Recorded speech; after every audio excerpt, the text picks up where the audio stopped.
का, कैसे देख रहे हैं? जी, बहुत बहुत खुशी है, उनको बधाई देती हूँ।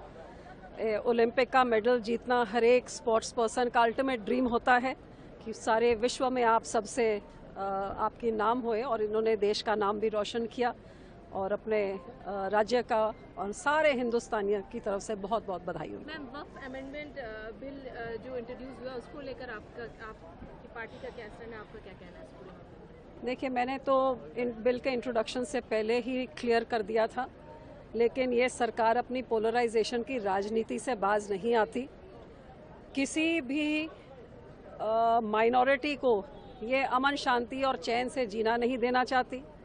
आज हर एक माइनॉरिटी में इस सरकार के प्रति रोष है, क्योंकि हर तरीके से जैसे रीजनल पार्टीज को ख़त्म करने में लगे हैं, ये माइनॉरिटीज़ के ऊपर भी हावी होने में लगे हैं। सोचना चाहिए कि हमारे आसपास के देशों में क्या हालात हैं, और ऐसे हालात हमारे देश में ना, क्योंकि ये हमारी एक डेमोक्रेसी है, संविधान को हम मानते हैं जिसमें हर एक रिलीजन को प्रैक्टिस करने की फ्रीडम है।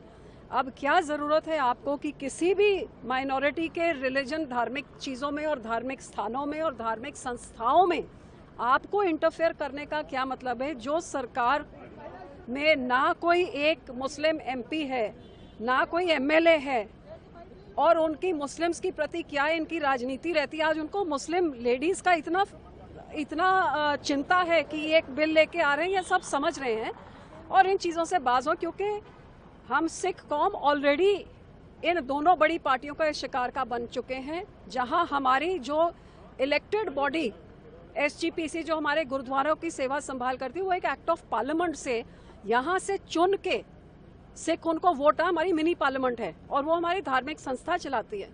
लेकिन कांग्रेस ने हरियाणा की एसजीपीसी को तोड़ा और भाजपा ने पुलिस की जोर जबर से जाके हमारे गुरुद्वारों के ताले तोड़ के, गोलक तोड़ के उसमें कब्जा किया और अपने पिट्ठू वहां पे बैठाए और हमारे धर्म का, हमारे धार्मिक स्थानों की सेवा संभाल का जुलूस निकाला जा रहा है इनकी इंटरफेरेंस करके।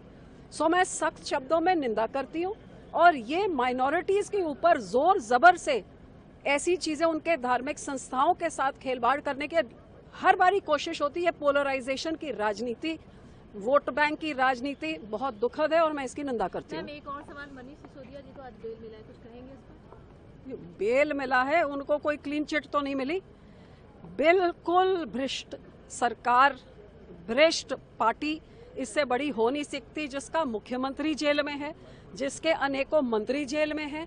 और मैं तो केंद्र की सरकार से ये पूछना चाहती हूँ कि केजरीवाल को आपने शराब घोटाले में अंदर किया, लेकिन वही शराब का घोटाला, वही पॉलिसी, वही लोगों ने पंजाब में इम्प्लीमेंट करी और उतना ही बड़ा घोटाला पंजाब में हुआ। ये मैंने लोकसभा में भी उठाया और मुझे अश्योरेंस दिया गया कि इसको देखा जाएगा। सारे कागज इधर देने के बावजूद, पंजाब के गवर्नर को देने के बावजूद, क्या आपकी साठगांठ है भगवंत मान के साथ कि केजरीवाल को जेल में बंद कर दिया, लेकिन भगवंत मान को 4 सालों में, 3 सालों में हाथ तक, 2 सालों में पंजाब में हाथ तक नहीं लगाया वही पॉलिसी के लिए।